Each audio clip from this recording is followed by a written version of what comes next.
আকাশের ৭ রঙে আমি ছবি আঁকতে জানি না, পারি না লিখতে কোনো কবিতা, গাইতে পারি না কোনো গান, যা দিয়ে জুড়াবো তোমার প্রাণ। মুখরিত পৃথিবীতে আমি নিস্তব্ধ, পরিপূর্ণ পৃথিবীর কাছে আমি রিক্ত। তোমাকে বলবার জন্য মনে আসছে না কোনো ছন্দ, তবুও উৎসর্গ করতে ইচ্ছে করছে পৃথিবীর সব সৌন্দর্য। কোন ভাষায় লিখব আমি আমার মনের কথা? তাতে কি তুমি বুঝবে বলো আমার সকল ব্যথা? ধরা যদি নাই দিবে, কেন এলে কাছে?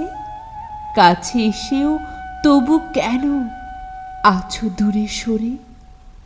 থাকো তুমি যত দূরে, তব পানে রব চেয়ে, জলে ভরা দুটি চোখে। ভুলে যাব সব ব্যথা, লিখে যাব সব কথা, যদি তুমি দাও দেখা।